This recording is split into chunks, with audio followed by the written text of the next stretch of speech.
Bismillahirrahmanirrahim. Assalamualaikum warahmatullahi wabarakatuh. Alhamdulillah rabbil alamin wassalatu wassalamu ala asyrafil anbiya'i wal mursalin wa ala alihi wa sahbihi ajma'in. Amma ba'd.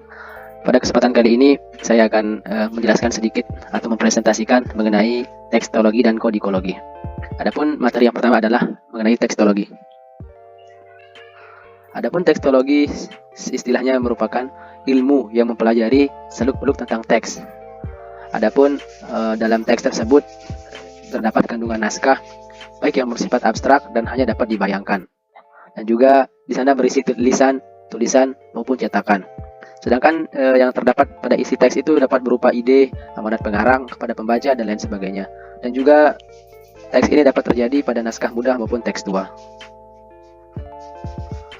Kemudian tekstologi memiliki 10 prinsip. Yang pertama, tekstologi menyelidiki sejarah teks suatu karya. Yang kedua, dimulai dari penyuntingan naskah. Yang ketiga, edisi teks harus menggambarkan sejarahnya. Yang keempat, tidak ada kenyataan tekstologis tanpa penjelasan. Yang kelima, secara metodis, perubahan secara sadar harus didahulukan daripada kekeliruan.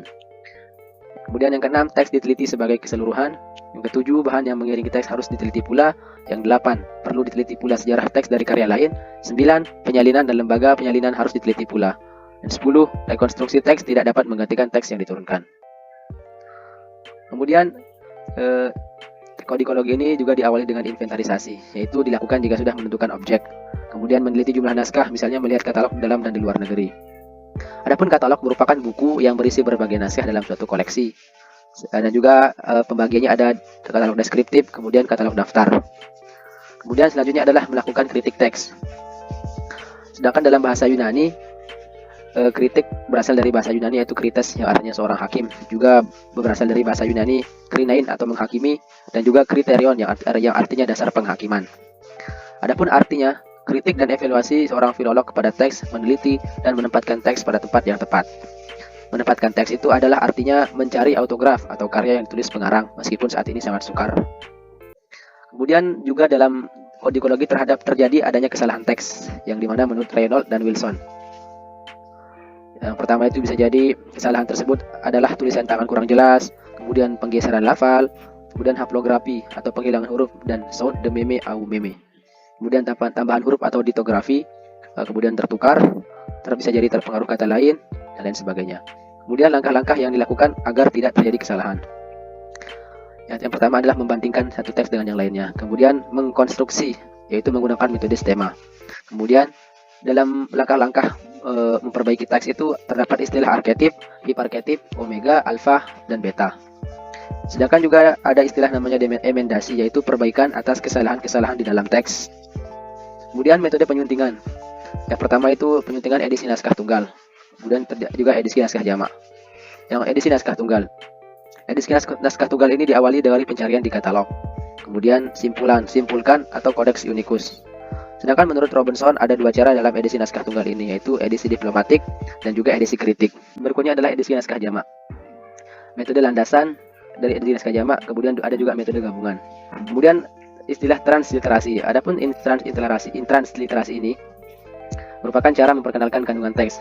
Artinya pengalihan aksara atau pemindahan macam tulisan yang dipakai. Beda dengan transkripsi atau memindah monokopi, berbeda dengan transliterasi. Kemudian diikuti dengan terjemahan. Sedangkan caranya adalah yang pertama itu membagi kata, kemudian menyesuaikan ejaan, dan kemudian menggunakan tanda baca berdasarkan kaidah. Kemudian interpretasi. Interpretasi ini filolog harus mengeluarkan sifat-sifat dasar teks untuk membaca. Kemudian konteksnya juga harus diperhatikan. Dan juga memiliki prinsip dalam interpretasi ini. Yang pertama itu, teks itu harus dianalisis dengan sifatnya sendiri, tidak boleh dengan sifat yang lain.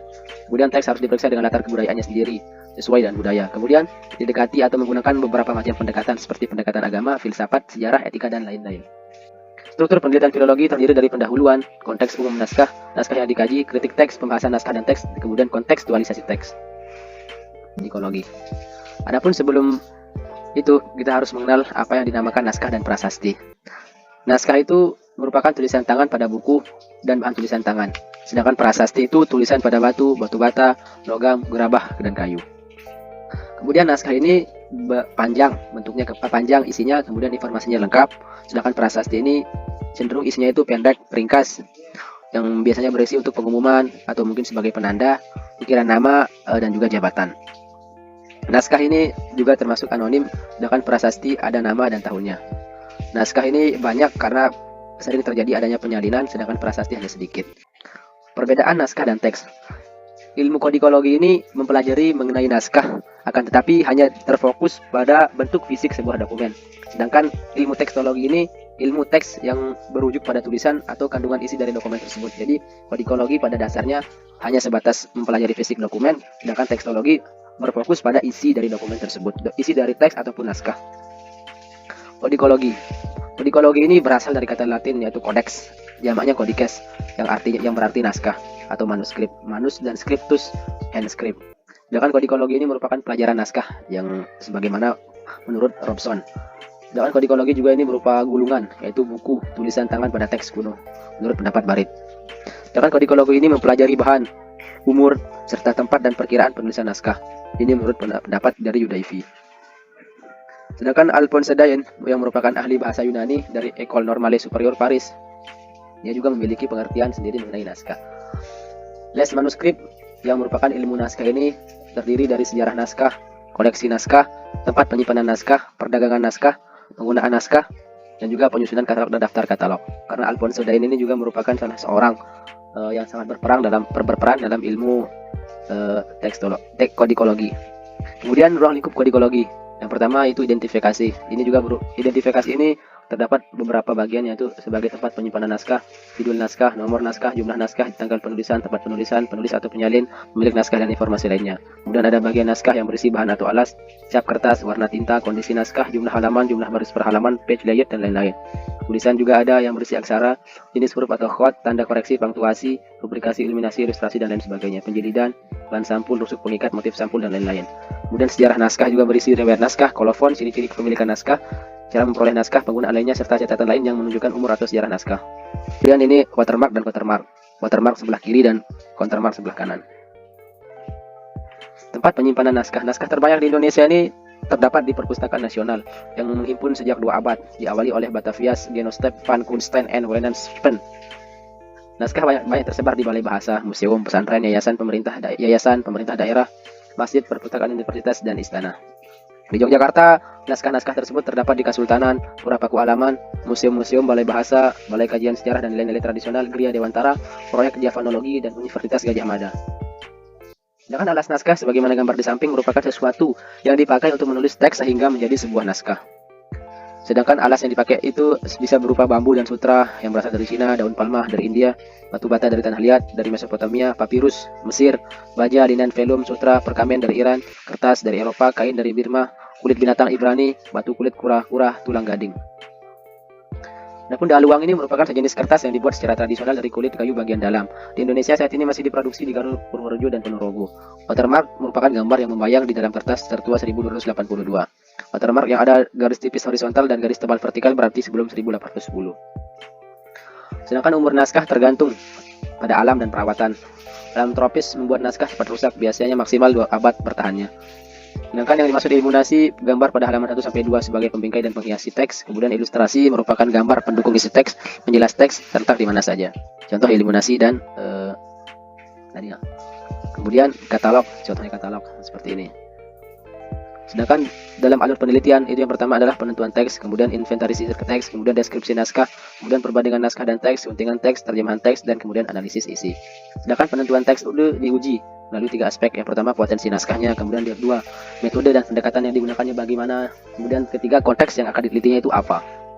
Sedangkan dalam deskripsi naskah dipaparkan judul naskah, tempat penyimpanan naskah, nomor naskah, ukuran naskah, jumlah halaman, jumlah baris, huruf, bahasa, dan lain sebagainya. Penentuan umurnya nih, penentuan umur naskah bertujuan untuk mengetahui kondisi sosial teks. Bagaimana kondisi sosial teksnya itu ketika teks itu ditulis oleh penulisnya. Kemudian internal, kolofon, watermark, gambar, dan lain-lain. Eksternalnya sejarah penyimpanan naskah teks lain. Kemudian perbandingan naskah atau komparasi naskah ini dilakukan hanya jika naskah lebih dari 1. Kemudian dalam naskah dibandingkan itu adalah jenis kodikologinya, bukan yang lain. Kemudian perbedaan teks meliputi struktur linguistik, varian bacaan, alur cerita, waktu penyalinan, dan lain sebagainya. Demikian yang dapat saya sampaikan mengenai tekstologi dan kodikologi. Apabila banyak kekurangan, saya mohon maaf karena keterbatasan saya. Demikian. Wallahu yahdi may yasha'u ila sawa'is sabil. Wassalamualaikum warahmatullahi wabarakatuh.